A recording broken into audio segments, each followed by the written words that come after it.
Imsama ipinakita na ang totoo niyang lakas sa Elbaf. Bali lumabas na nga ang spoilers para sa paparating na chapter 1150. At ang unang impormasyon nga sa spoilers sinasabing mag-a-unleash daw ng napakalakas na Conqueror Saki Wave sa Elbaf itong si Imsama na nasa katawan ni Ganku, kung saan na-knockout nga daw ng haki na to ang ilang giants pati na itong mga batang giants. Alam naman natin kung gaano kalalakas physically ang mga giants. Hindi nga sila gaya ng ibang lahi na talagang makikitaan mo ng kahinaan. Sila nga inborn at literal na malalakas. Kaya naman yung fact nga na napatumba ng haki ni Imu itong ilan sa mga giants, this speaks volume kung gaano kalakas ang Conqueror sa haki niya. Sa sumunod na impormasyon naman sinasabing sumugod daw itong sila Brogy, Dory, pati na yung ibang mga miyembro nila papunta kay Ganku. Pero may inilabas nga daw itong si Imsama na libro na similar sa isang magic book. At itong libro daw na to naglabas ng mga kutsilyo at barel, kung saan tinamaan daw neto yung isa sa braso ni Brogy. At since currently daw walang hari ang Elbaf, inassume daw netong si Imu na ang bagong leader daw netong Elbaf itong sila Brogy at Dory. Kaya naman gumamit nga daw ng technique si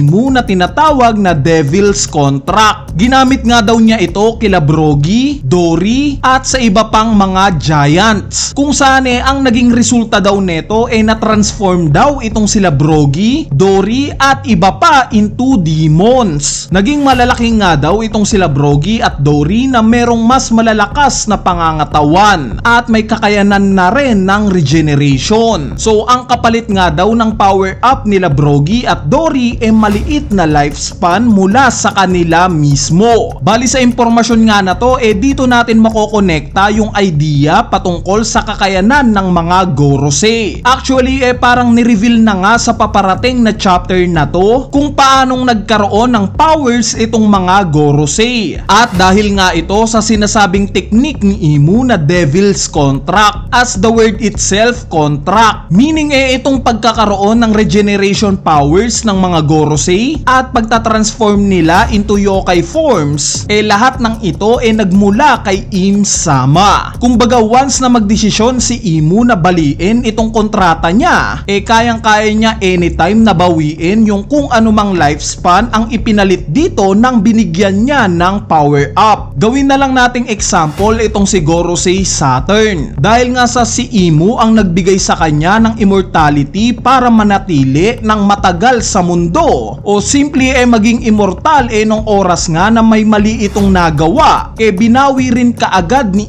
Imu yung buhay niya o binali niya yung contract niya kay Saturn. Bali sana nga sa mismong chapter i-explain pa ng mas malalim yung patungkol sa impormasyon na to, dahil ito nga yung magbubukas ng gateway para mas maintindihan natin kung ano ba talagang kakayanan ang meron itong si Imsama. Dahil kung babasahin nga lang natin itong impormasyon sa spoilers, masasabi na kaagad natin na hindi devil fruit user itong si Imu, since meron ngang libro na related sa ibinato niyang atake. Kaya rin niyang makapagpa-power up ng isang individual at kaya rin niyang makapag-possess ng isang tao. So base pa lang sa description na to makukonclude na kaagad natin na ibang entity itong powers na to. Hindi ito kagagawa ng isang devil fruit powers, bagkos posibleng power ito ng isang devil. Kaya naman sana nga mas ma-explain pa to sa mismong chapter. Anyway, ang huling impormasyon nga sa spoilers sinasabing itong mga giants daw na binigyan ng power up ni Imsama kasing lalaki na daw ni Ors. Meaning kasing lalaki na sila nitong mga nightmare monsters. Speaking of nightmare monsters kasama nga sila pati na itong mga giants na binigyan niya ng power up. Inutusan daw ni Imu na atakihin at patayin si Harul. So bakit si Harul ang pinupunterya ni